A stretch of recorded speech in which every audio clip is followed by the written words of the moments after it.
Hi guys, welcome to my channel. ரொம்ப நாள் கழிச்சு நம்ம இப்போ வீடியோ போடுறோம். ஸோ இந்த வீடியோ எதுன்னு பார்த்தீங்கன்னா அதுக்கு முன்னாடி ஒரு முக்கியமான விஷயம், நான் திருப்பியும் நம்ம சேனலில் லோகோ மாற்றிட்டேன்.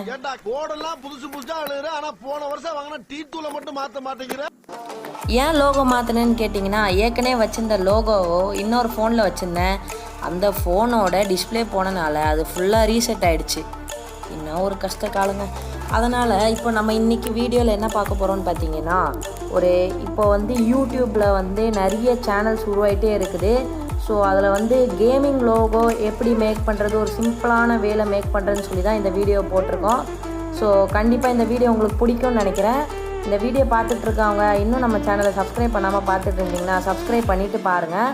ஃபஸ்ட்டு இந்த பேக்ரவுண்ட், அதாவது இந்த ஷீல்டு ஆட் பண்ணிக்கோங்க. நெக்ஸ்ட்டு பார்த்தீங்கன்னா இந்த ஃபோட்டோ. ஸோ இந்த ஃபோட்டோ ஆட் பண்ணிக்கோங்க. இது என்கிட்ட இருக்கனால ரொம்ப ஈஸியாக கிடச்சனால நான் இதை ஆட் பண்ணியிருக்கேன். உங்களுக்கு எந்த ஃபோட்டோ பிடிச்சிருக்கோ நீங்கள் அதை ஆட் பண்ணிக்கோங்க. இப்போ நீங்கள் அந்த பேக்ரவுண்டில் வச்சுருக்கீங்க ஷீல்டு. ஸோ அந்த ஷீல்டு உங்கள் ஃபோட்டோவுக்கு செட் ஆகலைன்னா அந்த ஃபோட்டோவை கிளிக் பண்ணிவிட்டு இந்த ஆப்பில் கலர் ஃபில்டர் அப்படின்னு ஒரு ஆப்ஷன் இருக்கும். அதை கிளிக் பண்ணிவிட்டு ஹியூன்ற ஆப்ஷன்ஸை வச்சுட்டு நீங்கள் கலரை மாற்றிக்கலாம். அதுவும் இல்லாமல் இந்த பேக்லேயே நான் நிறைய கலர்ஸ் பேக்கில் ஆட் பண்ணியிருக்கேன். ஸோ அதனால் உங்களுக்கு அந்த ஆப்ஷன்ஸ் பண்ணுறதுக்கான வேலை இருக்காதுன்னு நம்புகிறேன். ஸோ அது நான் அந்த பேக்லேயே கீழே கொடுத்துருக்கேன். நீங்கள் அதை கிளிக் பண்ணி டவுன்லோட் பண்ணலாம், ரொம்ப ஈஸியான மெத்தடில். நெக்ஸ்ட்டு நம்ம இதில் என்ன பண்ண போகிறோம்னு பார்த்தீங்கன்னா, ஃபாண்ட் ஆட் பண்ண போகிறோம். ஸோ என்ன ஃபாண்ட் அதை ஆட் பண்ண போகிறோம், எப்படி ஆட் பண்ணுறோன்னு சொல்லி நீங்கள் பார்த்துக்கிட்டே இருந்தால் தான் உங்களுக்கு தெரியும். இப்போ பாருங்கள், நம்ம ஃபாண்ட் ஆட் பண்ண போகிறோம். டெக்ஸ்ட்டு அப்படின்னு இருக்கும் பாருங்கள், அந்த டெக்ஸ்ட்டை ஆட் பண்ணிவிட்டு நியூ டெக்ஸ்ட்டை ஃபுல்லாக டெலீட் பண்ணிவிட்டு நான் என்ன அடிக்க போகிறேன்னு மட்டும் பாருங்கள். மால் பையா. ஏன் நான் இப்படி அடிக்கிறேன்னு பார்த்தீங்கன்னா, உங்கள் லோகோ வேறு லெவலில் வரணும்னா ஃபஸ்ட்டில் உள்ள லெட்டரையும் எண்டிங் லெட்டரையும் விட்டுட்டு மிச்சம் எல்லாத்தையும் எழுதுங்க.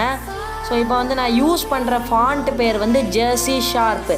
நீங்கள் உங்களுக்கு என்ன ஃபாண்ட் வேணுமோ நீங்கள் அதை யூஸ் பண்ணிக்கோங்க. இப்போது எனக்கு கிடைச்ச ஃபாண்ட்டில் ஜெர்சி ஷார்ப்புன்ற இந்த ஃபாண்ட்டை தான் நான் ஆட் பண்ண போகிறேன். ஸோ பார்த்தீங்கன்னா இப்போ ஃபாண்ட்டு வந்துடுச்சு. நெக்ஸ்ட்டு என்ன பண்ண போகிறீங்க பார்த்தீங்கன்னா, ஃபாண்ட்டோட சைஸை கொஞ்சம் கம்மி பண்ணிக்கோங்க. எப்படி கம்மி பண்ணணுன்னா, அதாக இருக்குது பாருங்கள், அந்த பாடியில் வர்ற மாதிரி, பாடிக்கு அந்த ஷோல்டர் லெவலில் அந்த ரெண்டு ஃபாண்ட்டு முடிகிற மாதிரி நீங்கள் செட் பண்ணிக்கோங்க. செட் பண்ணுறது தான் ஒரு பெரிய வேலை இருக்கும். நீங்கள் ஒரு 50 இல்லை 49 ரேஞ்சில் வச்சு நீங்கள் ரெடி பண்ணிக்கோங்க. நான் செட் பண்ணி பார்க்குறேன் எந்த ரேஞ்சில் வச்சா கரெக்டாக நமக்கு செட் ஆகும் அப்படின்னு சொல்லி தான் நான் பார்த்துட்ருக்கேன். ஸோ கரெக்டாக 49 அந்த சைஸில் நீங்கள் வச்சிங்கன்னா உங்களுக்கு கரெக்டான ஒரு பர்ஃபெக்டான ஒரு வேலை வந்துடும். அதே மாதிரி இந்த ஃபாண்ட் யூஸ் பண்ணிங்கன்னா கடைசி லெட்டருக்கு அப்புறம் இப்போ நான் ஏ கொடுத்துருக்கேன்னா அதுக்கப்புறம் ஒரு ஸ்பேஸ் விடுங்க. ஏன்னா இது லைட்டாக சாஞ்சிருக்கனால பாதி எழுத்து மறந்துடும். ஸோ அதனால் நீங்கள் லைட்டாக அப்படி ஸ்பேஸ் விட்டுட்டு பண்ணி பாருங்கள். நெக்ஸ்ட்டு நான் 49ல் ஐயோ வரமாட்டேங்குது, அது கையில் வெறும் ஹேண்ட்ஸ் வச்சு யூஸ் பண்ணுறதுனால கரெக்டாக வரமாட்டேங்குது. 48, 49 அந்த ரேஞ்சில் வச்சுக்கோங்க. இப்போ கரெக்டாக அதை ப்ரெஸ் பண்ணிவிட்டு மூவ் பொசிஷன் ஒரு ஆப்ஷன் இருக்கும், அதை வச்சு லேஸாக அப்படி மூவ் பண்ணி வச்சுக்கோங்க. நெக்ஸ்ட் என்ன ஆட் பண்ண போகிறோன்னு பார்த்தீங்கன்னா, ஃபஸ்ட் லெட்டர் ஆட் பண்ண போகிறோம். ஸோ ஃபஸ்ட் லெட்டர் என்னன்னு பார்த்தீங்கன்னா எஸ்ஸு. ஸோ நான் கேமிங் சேனல் ஆரம்பித்தா இந்த பேரில் தான் ஆரம்பிப்பேன் அப்படின்றதுக்காக நான் இப்படி ஆரம்பித்தேன், ஸ்மால் பையன் கேமிங். எப்போ இதை போட்டோன்னே நீங்கள் இந்த பேரில் ஆரம்பிச்சிடாதீங்க, நான் பாவமாக போயிடுவேன். கீழே பார்த்தீங்கன்னா எஸ்ன்னு இருக்கும் பார்த்தீங்களா, அதுக்கு டெக்ஸ்ட்டில் கீழே போய்ட்டு ஃபாண்ட்டுன்ற ஆப்ஷன்ஸ் போய்ட்டு ஜெர்சி ஷார்ப் ஃபாண்ட்டை ஆட் பண்ணிக்கோங்க. ஸோ பார்த்தீங்கன்னா இப்போ ஜெர்சி ஷார்ப் ஃபாண்ட்டை அப்படியே கொஞ்சமாக மூவ் பண்ணி எந்த இடத்துல வேணுமோ அந்த இடத்துல கரெக்டாக ஃபிக்ஸ் பண்ணிக்கோங்க. இந்த இடத்துல வரும்போது move by 1 pixel move. So அதுக்கு நம்ம கேக் பண்ணோம். ஸோ அந்த லைட்டுன்ற ஆப்ஷன்ஸை 30 டிகிரியில் வச்சுட்டு எல்லாமே இப்போ ப்ளஸில் வச்சுக்கோங்க, எல்லாம் ஃபுல்லாக வச்சுக்கோங்க. நீங்கள் அது உங்களோட எவ்வளோ வேணுமோ அதை பொறுத்து நீங்கள் ஆட் பண்ணிக்கோங்க. பீவெல் வேணால் 50% வச்சுக்கோங்க. கடைசியில் பீவெல்ன்ற ஒரு ஆப்ஷன் இருக்கு பாருங்கள், அதை மட்டும் 50ல் வச்சுக்கோங்க. மிச்சம் எல்லாமே ஃபுல்லாக வச்சுக்கோங்க. பார்த்தீங்களா, நீங்கள் நான் இந்த லோகோ ரெடி பண்ணியிருக்கேன்ல, ஸோ இதையும் நான் கீழே பேக்கில் லிங்க் பண்ணியிருக்கேன். நீங்கள் அதையும் ஒரு சின்ன ஒரு இது மாதிரி பார்த்துக்கலாம். எதுக்கு ஒரு எப்படி சொல்கிறேன், ஒரு எக்ஸாம்பிளாக பார்த்துட்டு இதே மாதிரி செய்யலாம். ஓகேவா? ஸோ நெக்ஸ்ட் இன்னுமா நம்ம சேனலை பார்த்துக்கிட்டே சப்ஸ்கிரைப் பண்ணாமல் இருந்தீங்கன்னா மறக்காமல் சப்ஸ்கிரைப் பண்ணிடுங்க. ஸோ முக்கிய குறிப்பு என்னென்னா ஹெட்ஃபோன் யூஸ் பண்ணாதீங்க. ஏன்னா ஹெட்ஃபோன் யூஸ் பண்ணால் உங்களுக்கு மட்டும் தான் கேட்கும். ஹெட்ஃபோன் யூஸ் பண்ணாமல் பார்த்தீங்கன்னா உங்கள் பக்கத்தில் இருக்கவங்களுக்கு நம்ம சேனல் பற்றி தெரியும்ல எப்படி. ஸோ நெக்ஸ்ட்டு வந்து என்ன பண்ண பார்த்தீங்கன்னா, இப்போ வந்து நீங்கள் வந்து இதை வந்து அப்படி ஒரு சேவ் பண்ணி வச்சுக்கோங்க. சேவ்ன்ற ஆப்ஷன்ஸ் கொடுத்துட்டு கீழே டைமென்ஷன்ஸ் இருக்குது பாருங்கள், அது கீழே வெரி ஹை கொடுக்கோங்க. இல்லை அல்ட்ரான்னு கொடுத்தீங்கன்னா நல்லா அல்ட்ராவான கிராஃபிக்ஸில் வந்து சேவ் ஆகும். நீங்கள் வந்து ஒரு அடுத்து இன்ட்ரோ ரெடி பண்ணணுன்னா அந்த ஃபோட்டோவோட பின்னாடி வந்து பேக்ரவுண்டை வந்து எப்படி சொல்கிறது, அது பேர் என்னதுரா, ஐயோ பேக்ரவுண்ட் வந்து ரிமூவ் பண்ணிவிட்டு இந்த மாதிரி வச்சு செட் பண்ணிக்கோங்க. அப்போ தான் இன்ட்ரோ உங்களுக்கு வேறு லெவலில் வரும்.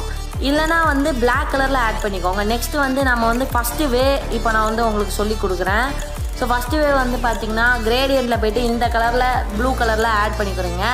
இப்போ வந்து நெக்ஸ்ட்டு என்ன பண்ணணும்னு பார்த்தீங்கன்னா, இந்த இன்னொரு ஃபோட்டோ இப்போ நம்ம வந்து டவுன்லோட் பண்ணி வச்சுக்கோங்கள, அந்த ஃபோட்டோ ஆட் பண்ணிவிட்டு ஃபுல்லாக பெருசு பண்ணிக்கோங்க. இதுக்கு முன்னாடி இன்னொரு முக்கியமான ஸ்டெப்பு என்ன பண்ணணும்னு பார்த்தீங்கன்னா, லேயர்ன்ற ஆப்ஷன் போய்ட்டு நம்ம ஏற்கனவே பண்ணி வச்சுருக்கிறது ஃபுல்லாக லாக் பண்ணி வச்சுக்கோங்க. லாக் பண்ணோன்னு பார்த்தீங்கன்னா நம்ம கை பட்டாலும் மூவ் ஆகாது. ஸோ இப்போ நம்ம வந்து யூஸ் பண்ணுற இந்த ஃபோட்டோவை தவிர்த்து மிச்சம் எல்லாத்தையும் லாக் பண்ணிக்கோங்க. இந்த இடத்துல வச்சுக்கிட்டு பேக் அதாவது லேயரில் போய்ட்டு நம்ம இப்போ இந்த எடிட் பண்ணுறோம்ல, இந்த ஃபோட்டோவை லாங் ப்ரெஸ் பண்ணி கீழே கொண்டு வந்துருங்க. அதாவது எல்லா ஃபோட்டோவுக்கும் கீழே கொண்டு வந்துருங்க. ஸோ பார்த்தீங்கன்னா இப்போ வந்து நான் எல்லா ஃபோட்டோவுக்கும் கீழே கொண்டு வந்துகிட்டே இருக்கேன். உங்களுக்கே தெரியும், பொறுமையாக அப்படி கொண்டு வாங்க. எது லெவலில் இருக்கும் உங்களுக்கே தெரியுது பாருங்கள் அந்த ஃபீல். ஸோ அப்படியே கீழே கொண்டு வந்து தள்ளுறா கரெக்டாக தள்ளிவிட. இப்போ பார்த்தீங்கன்னா எட்ஜ் எதுவுமே கரெக்டாக வராமல் இருக்கும். அதை வந்து நீங்கள் வந்து கரெக்டாக ப்ளேஸ் பண்ணிக்கோங்க. ப்ளேஸ் பண்ணிட்டு அந்த ஷேப்ஸை வந்து கலர் வச்சுக்கோங்க. கலரில் உங்களுக்கு என்ன கலர் வேணுமோ அந்த கலர் ஆட் பண்ணிக்கோங்க. ஸோ அஜுபாய் அவரோட இதில் வந்து இதே மாதிரி தான் இருக்கும். ஸோ இதே மாதிரி கூட நீங்கள் மேக் பண்ணிக்கலாம். அவ்வளோதான் ஃப்ரெண்ட்ஸ் இந்த வீடியோ பிடிச்சிருந்தா மறக்காமல் லைக் பண்ணுங்கள், ஷேர் பண்ணுங்கள். உங்கள் ஃப்ரெண்ட்ஸுக்கும் ஷேர் பண்ணி இதை மாதிரி இதை ஈஸியாக பண்ணலான்டான்னு சொல்லி நீங்களும் உங்கள் ஃப்ரெண்ட்ஸு கூட ஷேர் பண்ணுங்கள். ஓகே பாய் ஃப்ரெண்ட்ஸ், இந்த வீடியோ இப்படியே முடிச்சுக்கிறேன். So bye.